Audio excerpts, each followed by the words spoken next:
We are pleased to be joined by Congressman John Rose. Of course, John currently serves the 6th Congressional District in the state of Tennessee and has done so for a number of years. And he today at the Wilson County Fairgrounds officially threw his hat in the ring for governor of the state of Tennessee. Obviously, you'll see more folks making their announcements soon.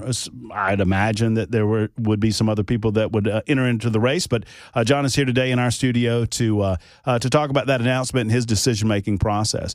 John, I know how much you love the state. Just in our conversations, I know how much you love the 6th Congressional District and the people of the state of Tennessee. But, it's kind of one of those easy questions to ask to begin the conversation, but ask it I will.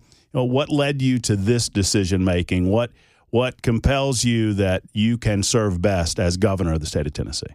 Sure. Well, I'm a conservative outsider who got involved in this because I so believe that President Trump's conservative vision for restoring the greatness of America made so much sense, and I wanted to be a part of helping make that happen at the national level.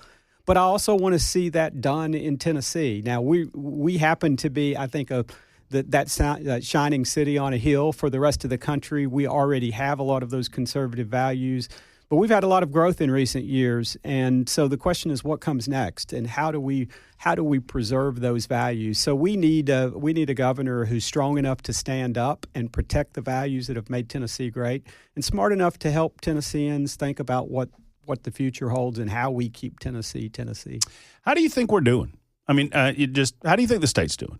I think we're doing great. I mean, we have low taxes, low debt, low regulations, a hospitable business environment, a hospitable social environment. That's why all these folks are coming to Tennessee. We love the state, but we've got to be a little more careful going forward. I think we can't attract people to Tennessee who want to come here and change it. Mm-hmm. We've got to make sure that when people are coming here, they want to embrace the values that we cherish, the values that created the environment that they're coming to in the first place. And so, generally speaking, I think we're doing well, but because of the success, I think we've got to become more determined and more specific in the policies that we put forward to safeguard all this. You mentioned that you look at yourself as an outsider from a political perspective. What does that mean to you specifically? And for those who don't know, it occurs to me that maybe some folks don't know kind of your business background and your background in the state. Just walk us through that. Sure. Well, I've spent my career as a farmer and as a small business owner, creating jobs, signing the front side of a paycheck. And so I know what it's like to have an idea and to start it and to build a business and create opportunities for other Tennesseans. And that's a very different thing than being a legislator. I'm not a career politician. I just, have had a brief period of experiencing what that process is like, and that will be useful to me. But at the end of the day, the process of leading the state, the process of being governor, I think that's more akin to what I've spent my lifetime doing, which is being involved as an entrepreneur in business, creating ideas, building organizations, inspiring people to make things happen. It's easy to vote no. It's sometimes easy to vote yes if it's the right policy. But when you have to actually create something and when you have to inspire people to actually roll up their sleeves and work to build something, that's a different enterprise. That's a different experience. It's a different challenge. It occurs to me that you probably have, that executive experience probably comes from your business experience and the experience on the farm, right? Making those types of executive decisions. A little bit different in the Congress where you kind of have to herd all those cats together. So, I would think, which do you prefer? Oh, the business experience by far. A lot of egos in Congress, and it's a different obligation. Each person is there to represent a specific constituency that they have, and also to advance what other ideas or agendas they're pursuing. Whereas in a business, you've got very objective measures that you've got to meet. You've got to make payroll. You've got to make it work. And you can't just vote and not give consideration to what the consequences will be down the line. And sometimes for legislators, it's too easy to just say no and not think about then how do we actually move the ball forward. And in business, you have to do that every day. Are you before we move further down the road of talking about you as governor, I want to ask you a couple questions involving your role in Congress. Are you happy where we are in terms of advancing the Trump agenda so early on? It's less than 100 days right now, but it feels like we've gotten so much accomplished just today. He signs the executive order, doing what he can to begin the process of dismantling the Department of Education. I expect that that's something that you support? Absolutely. I think that should happen. We go back to 1979. I was a freshman in high school when Jimmy Carter persuaded a Democratic majority, and not all of them, to actually create the Department of Education. And what we've seen is the quality of education, the outcomes for American school children have gone down every year since then. Mm-hmm. And so I think that is the thing that we should do, and return resources and responsibility more fully to the states, where it should have always been.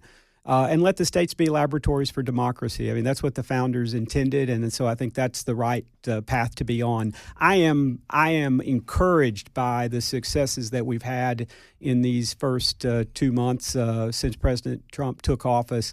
Certainly inspired by the energy and vitality and that he's brought to the office. What a sea change! It's a juxtaposition, but between the last guy and Trump. Sleepy Joe we got used to, but now I think it's awakened Washington. It's awakened the Senate. It's awakened the House, frankly. And we've come together, and Republicans have got the job done here in these recent weeks, and set the stage to actually pass, the next part of President Trump's conservative vision for restoring the greatness of America. So proud to be there and exciting to get to be a part of that. That's why I went to Washington, because I so believe that President Trump's vision was the right way forward for this country. Is there an urgency in Congress to get some of this codified? Because so much of this, and I get it. I mean, Biden throws executive orders. I mean, the executive branch is taking advantage, frankly, of I don't know if it's an inability, unwillingness. They're using these executive orders. Some of them are perfectly legitimate in their nature, but some of them, if we want to make this permanent, we need to see the Congress act as well. Do you feel like there's an urgency up there to get that done?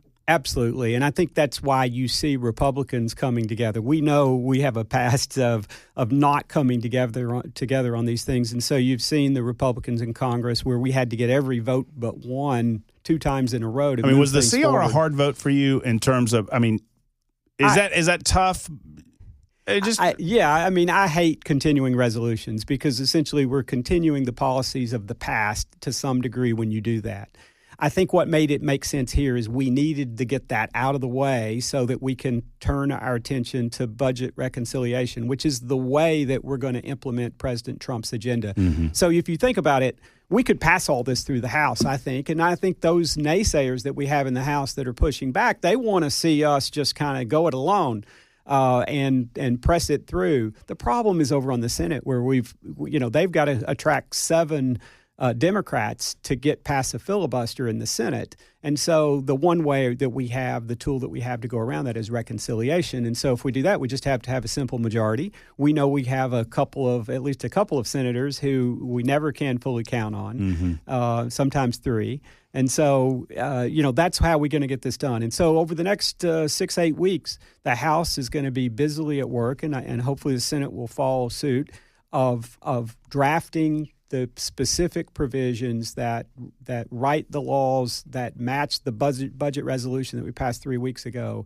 And in that will be the implementation of President Trump's vision for restoring America. If I'm not mistaken, we haven't had like a budget since you've been up there, right? Like a budget just done the right way with 12 different appropriation bills. I mean, how much? I mean, and I know we're talking governor. I know we're talking state of Tennessee, but before you cross that threshold, how exciting would it be this summer to vote on some separate appropriation bills and kind of get a budget passed the right way? Sure. So to do the full-blown appropriations process, I think it's happened 4 times since 1978. So it's been a while. Right.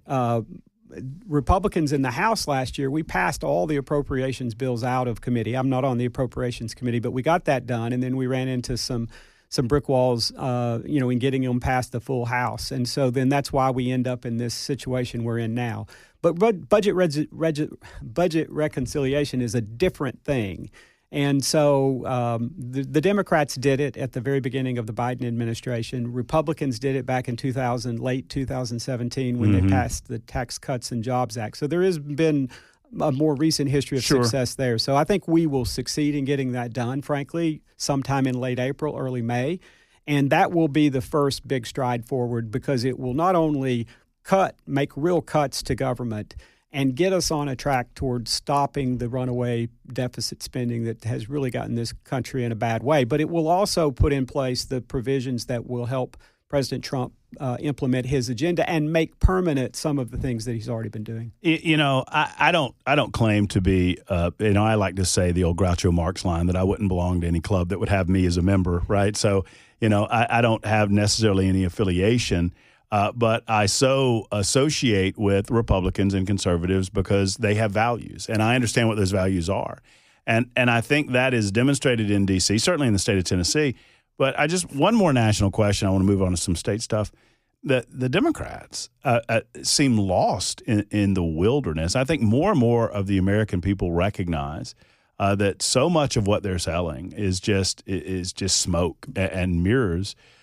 You saw a moment of clarity. You referenced it when Chuck Schumer recognized that there was no reasonable, good path forward for the American people except to move forward with the CR. And he's been destroyed by his own party as a result. I mean, how can Republicans best take that opportunity in front of them and present themselves to maybe even some lifelong Democrats and say, listen, this is the way forward for you and your family in the near term and in the long term? Well, I think, again, you see that with them standing in the way of things that are 80, 90% issues for the American people. And so you saw that in the State of the Union address. I think that on display, when their side can't even stand up and applaud a 13-year-old boy who survived cancer, when their side can't, be happy about someone getting an appointment to the military academy. This was, I think, that threshold moment when Democrats really demonstrated that they don't get what's important to Americans. And at some level, they've lost their soul, I would say. And we saw that on display. So I think it is a time when we can bring forward issues that the vast majority of Americans, like protecting women in women's athletics, and, to consider that the American people are overwhelmingly with us on that, and how important Title IX was to create opportunities for people like my wife and my sisters, and yet they're willing to destroy all that to make a political point, I guess, and such that when we bring this up, even in this current environment, after the elections of 2024, and only two Democrats in the House would vote with us for that. And I think that is where we start to convince the American people. You laid out a few of your priorities as governor of the state of Tennessee, should you be so honored. Just walk us through some of those issues that you think need to be kind of at the top of the list for you. Sure. Well, I think at the very top of the list is just protecting what makes Tennessee special, protecting our Tennessee values. But then as we dig into that, I would say education is number one. If we don't educate the next generation of Tennesseans to be prepared for the next generation of jobs, then this state won't prosper and we won't be successful and we won't be able to preserve our values. And so one of the commitments I made is that we're going to have a commissioner of education who has taught in a Tennessee classroom. And I think for two reasons. One, I think it will send a message that we value our values and we want somebody who understands them that's a Tennessean. And number two, it will send a strong message, I think, to our teachers that we appreciate them and that we think that someone who shares their background and experience can lead the effort in Tennessee. Transportation and infrastructure is a serious challenge across our state. Everywhere we go, everybody I talk to recognizes that. And so we've got to figure out how we're going to have the roads, transportation, the broader infrastructure that the state needs. Solid waste is an issue. You talk to any county mayor in our state, and they'll tell you that's a problem. And so we've got to prioritize that. Access to health care. The current district I represent, we have 4 counties that don't have a hospital. They don't have access to real emergency care for the people, and that's true in several rural counties across our state. We've lost more rural hospitals in the last few years than any other state but Texas. So that's another priority. And then energy, we saw this 2 years ago and we had rolling brownouts across Tennessee. We can't take for granted any longer that we're going to have the energy to provide growth for our economy and to make sure that when you flip the switch, the lights come on. So we've got some serious problems that we've got to address.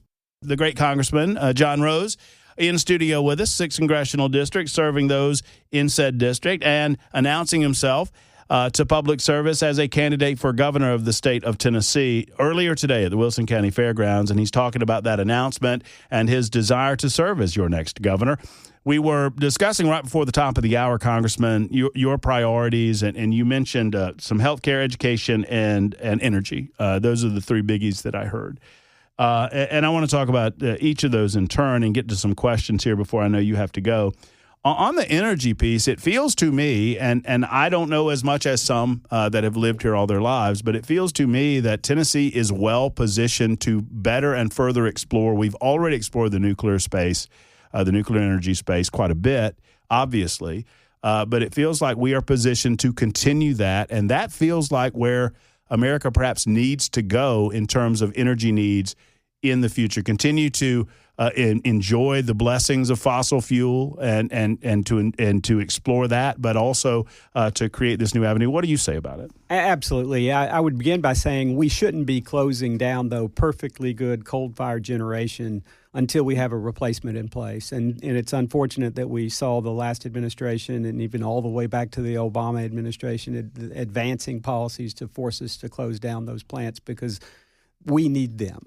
We need the power that they generate. But you're right about nuclear. We're blessed in the Tennessee Valley today. We get 40 to 50% of our power of our baseload power from nuclear energy. We should be striving to get more there. We are positioned to build the first in the nation small modular reactor at Clinch River in Oak Ridge.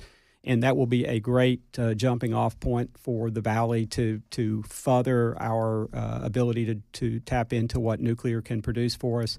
And then we're on the cutting edge with respect to the fourth generation nuclear, the next generation of nuclear that will come online in the 10, 15, 20, 30 years out period. And so that is a good story for Tennessee, and we've got to do everything we can to foster that. And Governor Lee has taken some important steps to help facilitate that, and I'm proud of what he's doing there. You know, I understand what you mean when you talk about how, hospitals have kind of regionalized their approach to the care that they give. And in some cases, at my hometown of Thompson, Georgia, no P in Thompson, Thomson, outside of Augusta, Georgia, they lost their small hospital that served McDuffie County. And now, there are a few, emergency clinics. But other than that, you've got to drive 35, 40 miles to go to a hospital. What is government's role in that, John? I mean, and how does it take the form of trying to encourage medical facilities to find those places where there are gaps in the zones? Talk to me about that. Sure. And I think my experience in my service in Congress has helped to inform me there. As I mentioned earlier, we have 4 counties in the 6th District that don't have rural hospitals. 3 of them have not had them for quite some time. When I came into office, we were losing one of our hospitals. And so that got us interested in this, got me interested in exploring this. And I think it will inform how I approach this if I get to be the governor, if the people of Tennessee choose me for me to do that. Fentress County is really the poster child for this. So there is a new standalone emergency clinic there, emergency room and clinic in Fentress County. That's a public nonprofit partnership. And we help to figure that out and help make that happen. So thankful to Fentress County's leadership, Mayor Jimmy Johnson, and also the University of Tennessee Medical Center for coming in, and it's working. And so I think that could be a model for getting true emergency care close to the patient, and something that we should try all across Tennessee. So that's how I would see government's role. The federal government's health policies are what causes this problem. They've made it impossible for rural hospitals to be successful, and that's why we've seen so many of our rural hospitals fail. So we've got federal issues to work with, but even within the existing framework, there's a way to make this work at the local level, and we need to find that. I don't pretend to know as much about Tennessee's policies as I do Alabama's, but I know in Alabama they have this certificate of need. I think that exists in the state of Tennessee. Do we need to lessen those burdens on individuals or companies that want to come into communities? I mean, do we need a certificate of need with regard to hospitals? Well, those things came about because you didn't want excessive competition where you build one hospital and you build another one across the street and then they both can't be successful. But I think, yes, I think generally we want competition to work. And so if someone has a better mousetrap, we want them to build it and see how it works. When you've got government involved in underwriting and subsidizing these things, then that complicates the situation. And that's where I think then you have to start thinking about all these other issues you've got to regulate to make sure that doesn't get out of hand. And so I think there is legislation to remove the certificate of need in Tennessee, and that's something I would certainly be looking at. On the education piece, were you a supporter of Governor Bill Lee's Freedom Scholarship Act? I am a supporter of choice, and I think that's at the core of what the governor is trying to get to, is that we want parents to be able to have a choice. If their public school or their local schools are failing them, we want them to have some options. And so I think that's laudable. But I think everyone that looks at this will tell you this. We've got to make public education work in Tennessee. Regardless of what happens with respect to school choice, we're still going to have a lot of kids that are going to public schools. Most of the counties in Tennessee, the vast majority of them, don't even have a private school option. So if we ignore what it takes to make public schools work, and that's why I've made this commitment to, begin by showing that we're going to put a Tennessean who understands Tennessee values and understands Tennessee education in charge of our public education system. And then we're going to roll up our sleeves and figure out. And here's the good news. The improvements that have been made, starting with Governor Haslam and all the way through the Lee administration, they have set the stage for us to do better. And the recent scores, NAEP scores that have come out, show that we are making real progress. And here's the really interesting thing. If over the next 8 years, we get one additional student in each classroom to reach attainment levels each year for 8 years. If we just did that, so it's not an insurmountable goal, we'd be in the top 10, top 5 in every measure of public education nationally. So think about that. That's within our reach. I'm going kind of rapid fire because I know you guys have to go. I want to be respectful of that. But on infrastructure, we had these choice lanes that were proposed by the governor, and I think they were implemented. Is that a mechanism that you're talking about to help with infrastructure? Infrastructure is one of those things that everybody assumes that the bridge is fine until the bridge isn't fine. But for you as a governor with, the Tennessee Department of Transportation, you've got to make sure the bridge is fine before the bridge collapses. And we have a lot of infrastructure needs. Is that something that you supported when you saw the state doing that? And what could you do as the next governor to continue that? Well, again, if you look back 25 years ago, Tennessee was leading the nation in all ratings about public transportation systems. Our highways were considered among the very best in the country. We unfortunately took our eye off the ball about 24 years ago. We took our eye off the ball, and now we find ourselves behind the 8 ball, as they say, and behind in terms of what we need to provide for public transportation. So I think we're in a position where we've got to kind of try a lot of different things to figure out. This is a resource-intensive, and when I say that, it means we got to spend a lot of money to fix this problem. And so I applaud the governor for looking for ways to do that, solutions that are kind of out of the box. He's also subsidized the road fund in this state for the last couple of years, and I think that proposal is up again this year to bring general fund revenue over to subsidize what we're doing for public transport, highway construction in Tennessee. We're going to have a real serious conversation. One thing I'm certain of is I visit with Tennesseans. They all understand at this point and if you travel across this state, you really it's very crystal clear that we've got to make a big investment in improving our highways and the capacity of them. When we talk about investment, we're talking about money. We have the money. Will we need additional resources, or do you believe that as governor, are you comfortable that Tennessee is bringing in the proper amount of money in terms of taxation? I think we've got to look at where we spend the revenue that we generate as a state and make more difficult, if you will, priority decisions. You see the estimates of the backlog of road projects in the state now above $30 billion. And our current highway fund generates about $1 billion a year. So you can see we're not catching up. We're getting further behind. And the old adage, if you find yourself in a hole, you got to quit digging. So we've got to start not getting further behind. And so that's going to mean a serious conversation about, what are Tennesseans willing to do to solve this problem, and how do we prioritize where we're spending our money to make sure that, and it is about spending. Politicians like to say investing all the time. Politicians, government spends. Well, but just to throw it straight out there, when you talk about, we have to have a serious conversation, I think what many of our listeners are asking in their cars and in their homes right now is he talking about a conversation about additional taxation? Well, I wouldn't start there, because I think we are as we've seen in recent years, Tennessee's been doing pretty well with respect to revenue. We've been cutting taxes. That's right. And so I think it's just about figuring out what our priorities are going to be, where we're going to spend the money that we've got. We've spent money on a lot of things.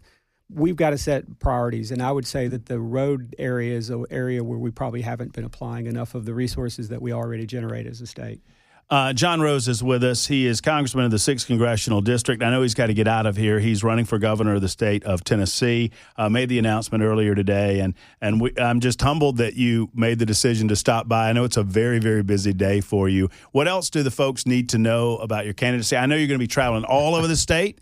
You're going to be talking to folks in the villages and the towns and the hamlets and one of my favorite statistics, you probably know this, John, you're an 8th generation Rose, right, from right here in Tennessee. My favorite statistic about Tennessee is that it is further from Memphis to Bristol than it is from Bristol to Canada. That's a fact. You can look it up. Yeah. So it's a long state, but you'll be going from tip to tip, I imagine. Right, and we've already been, just in recent months, I've been to over 2/3 of our counties, and we'll be making it to all of them in the near future, and then over and over again as we journey across the state to make to understand what Tennesseans have on their mind and to make our case to Tennesseans.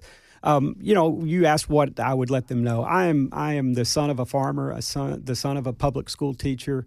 I went to public schools, and I've got a 7-year-old who's in the 1st grade in a public school, and so young guy, and so rock star on the internet, by the way.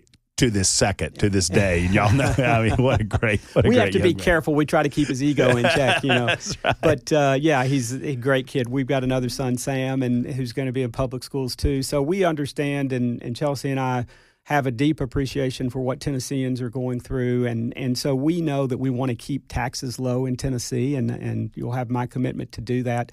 And one thing I haven't said that I think I would mention, we are so blessed to live in a country where we have freedom of speech, freedom of religion, but we also have a very important freedom that is, I think, a precedent to maintaining those freedoms, which is the Second Amendment freedom. And so if I'm elected governor, I'm going to do everything I can to make sure that we implement constitutional carry in Tennessee. Oh, it's a big deal. That's a big deal. I didn't realize what a big deal it was until I talked to some folks with Tennessee Firearms Association, some other organizations.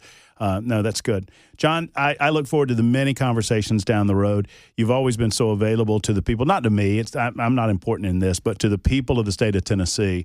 You've made yourself available answering questions about things going on in D.C. that affect us here at home.